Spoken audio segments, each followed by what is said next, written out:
I'm back. These are one my second favorite pair of earrings ever.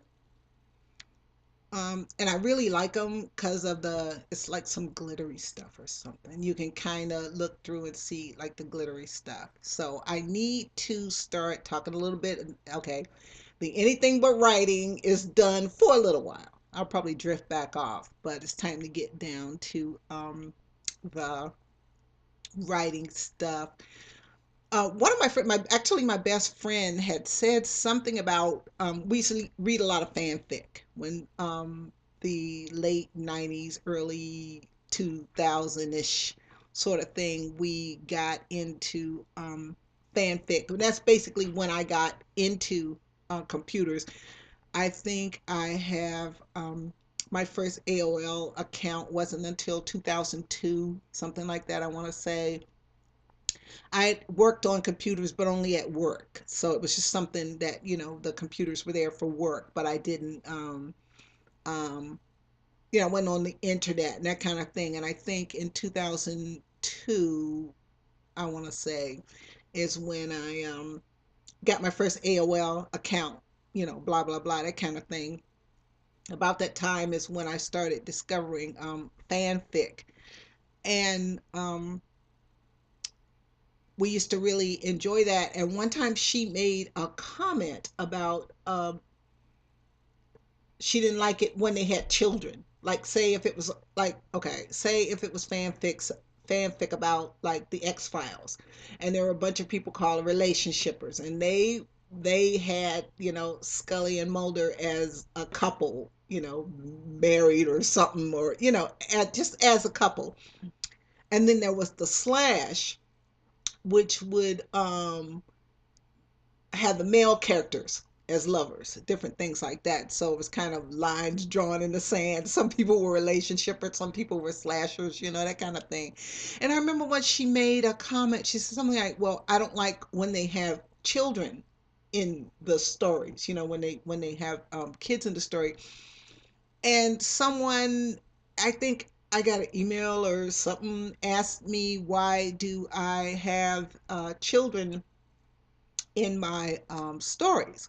Well, for one thing, in the 1800s, unless you knew something somebody else didn't know, you more and like it. Well, like I said before, my character has kind of a primitive spermicide that she uses. She made from her herbs, and you know, you were gonna have a baby. That was pretty much it. And plus, too, I like my kid. It was a pleasant part of my life, and it's a part of my sexuality I'm not ashamed of. And it was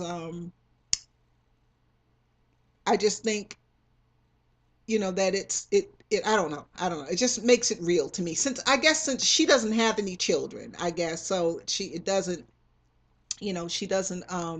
think along those lines. But as a parent, I guess that's why. So in Autumn, my character has a son. Her lover that she leaves behind in Georgia, he ends up having children, which is really a relief to him because he thought it was something wrong with him. He didn't know why they didn't have any children, and he was like wondering, okay, is it me? Am I having children? And that's why I wrote that. Um, I think he comes in the house and he's taking off his boots or something, and he goes into the galley where his new mistress is, and she stands up to bring him his tea or something. I can't remember what it was. And she's expecting, I think I said something like, yeah, she's getting really big or something like that, just to kind of let him know it wasn't you, my brother. She was doing something sneaky. But like I said, she's a very progressive woman. She has a lot of medical knowledge, a lot of herbal knowledge, and she just did not want to have a slave, because any child born to her would have been a slave. And I had him at one point question her after he found out that she had a baby, that she had had a child with her Missouri man. But I think I took it out. But I do think that because she writes him a letter at one point to tell him what's going on in the town, blah, blah, blah, blah, blah. And then she mentions that she's expecting a baby. And he kind of says something like, yeah, I knew something was up. I knew you witch. I knew you were doing something. So, but I did give him a couple of kids. And like I said, it would have been entirely too corny to have his mistress give him the son and his wife give him a daughter. That would have been kind of corny and kind of predictable. And plus two, then that would have meant he would have had to marry again in order to have a son to pass down the plantation to. So, and I wanted to avoid that kind of thing. Um, so the in new book, in the second book, my character has daughters. She has one by her, like I said, by her Jewish lover that gets transported. She has a daughter. And the reason why I gave her girls this time was just to be fair to girls, because girls are nice, but also the vulnerability um, factor that she has as little princess, that she's, hiding and putting, like I said, she's hidden her child and her lover's children out in the orphanage. And that's what one of the things she says, well, where do you, the best place to hide a tree is in the forest. So she has them. And as a matter of fact, when the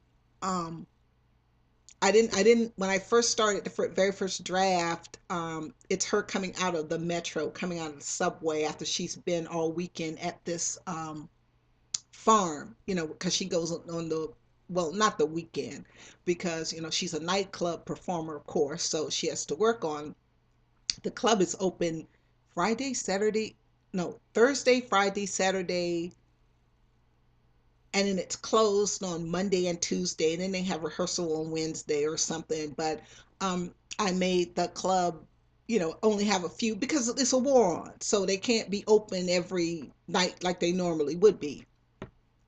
So it's like Thursday morning or whatever, and she has rehearsal or whatever when she's coming back from the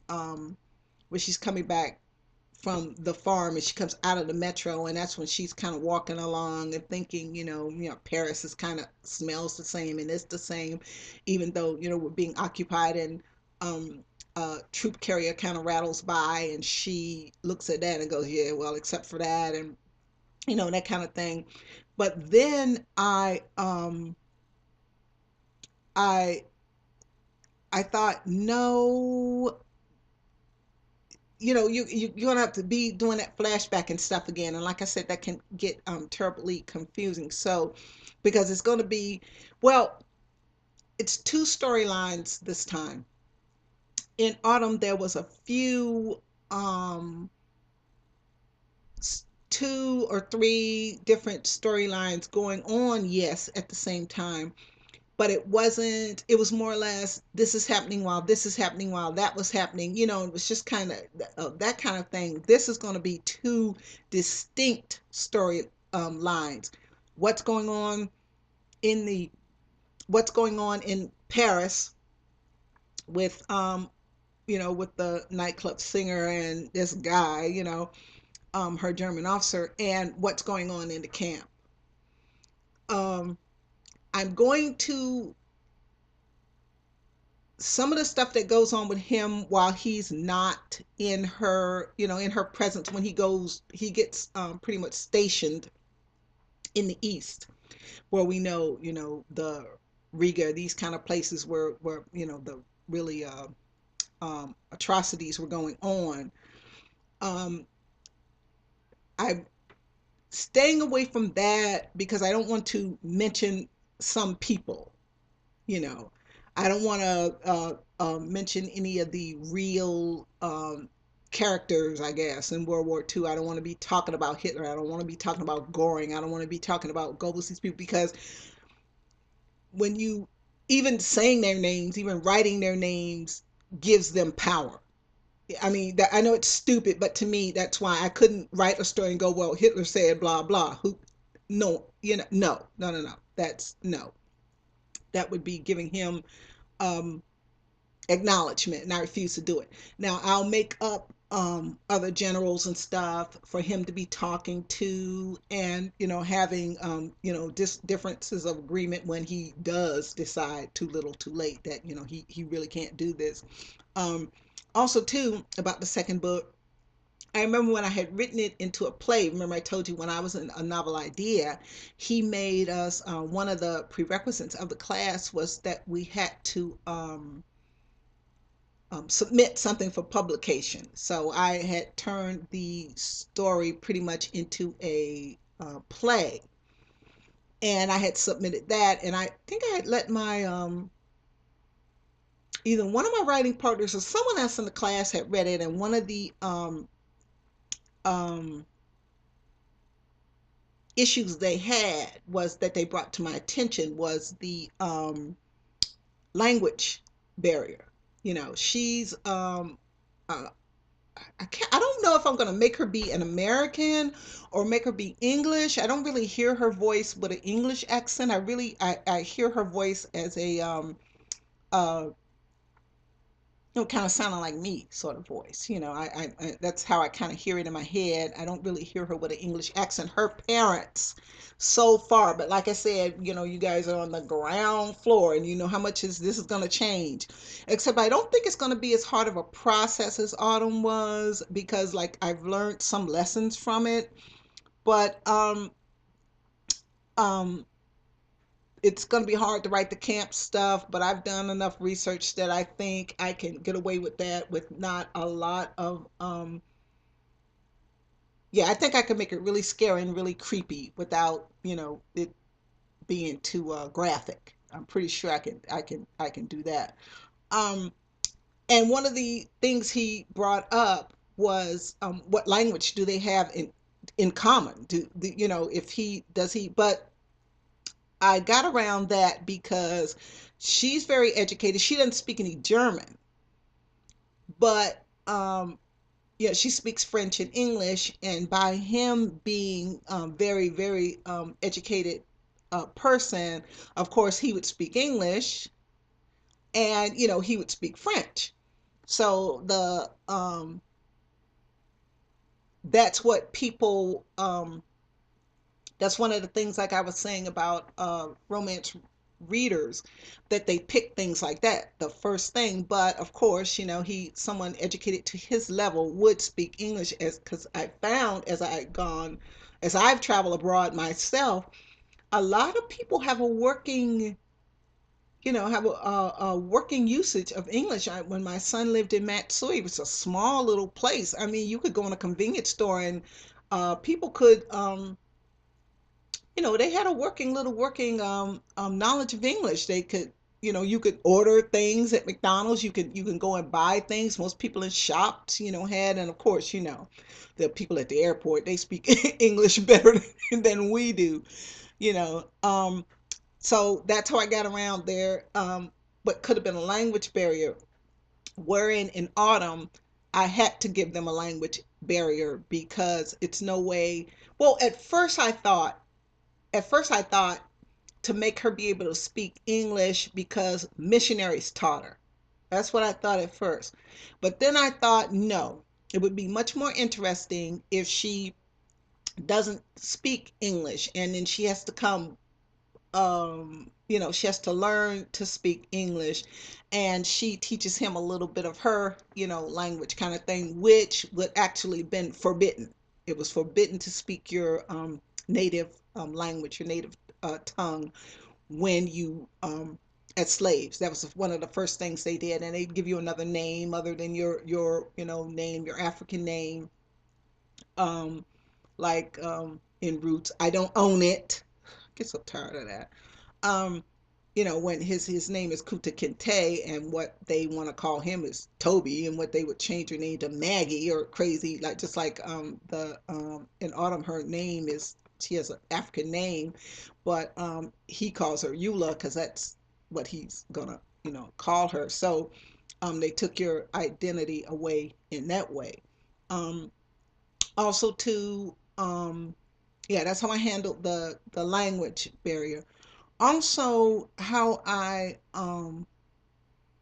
also I shied away from making him a cliche. The Nazi officer with the heart of gold kind of thing. And in my mind, I do have a scene where he does save this one Jewish family because he's very, very close to them. He's known them all his life, and he pretty much decides he's going to save this particular family. I don't know if I'm gonna leave it in or not. It's in my head. I'm not really sure. Maybe. But like I say, I try to stay as much. Sometimes you have to, use cliches, especially in romance. But I don't know. I haven't figured that out yet. I don't know if I'm gonna actually leave that scene in. Of course, like I said, she has daughters this time. I haven't figured out. I think her daughter is between 4 and maybe 6, old enough to kind of understand what's going on, but not uh, uh, old enough where she could be put in kind of danger for talking. You know, Even though there were a lot of children actually in the resistance, and a lot of them were killed for being in the resistance because, you know,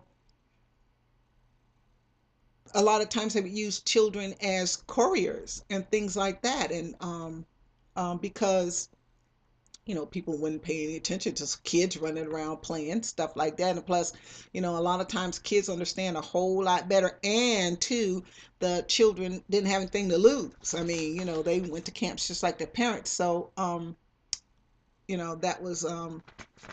that was part of it. Number two, I one of the other things I wanted to um work on is what she really looks like. I don't really describe my characters. That kind of is like a I don't know, like a jump shot or something like in movies. I don't want to say, oh, she's such and such a height and she's this and she's that. As far as describing what she looks like, or for that matter what he looks like. But she does kind of say, well, he's kind of, he is kind of handsome, because when she meets him, like I said, um she doesn't know who he is. She doesn't know who he is. He's dressed in civilian clothes. He's on vacation, and this before the war. And so he's, dressed in, regular, you know what you would wear to. Well, at first I had it a ski lodge. But then I thought, okay, well, wait, this happens at the end of September. So you got to go back and change that and see. That's what I was saying about thinking out your story plots and thinking out different things. Because, yeah, I guess in Switzerland there'd be a ski lodge open in the end of September. But, it didn't really make any sense to me. So therefore, I changed it to a spa. And what I did was I looked at a map of Switzerland, and tried to figure out where like a mineral water spa would be. It would probably be in the mountains. And then I kind of monkeyed around with the name of something I saw. And then so that's why I changed it to that. Um, Also, the beginning of the story is him actually banging on her door, and it was a because like I said before, they've been kind of flirting, kind of talking. He's been kind of asking her out. She's been kind of pushing him off, and the reason she's been actually pushing him off is because of the attitude she knows that they had about black people, that Germans were being fed this propaganda, that they, grew tails at night and they were just monkeys, and they their vaginas were sideways with teeth in them and stupid, stuff like that. And she's like, I'm not gonna, give this guy. I know what he thinks about me, so I'm not gonna give him the time of day. So I'm gonna talk about something else, and then I'm gonna maybe make two or three more. So here I go.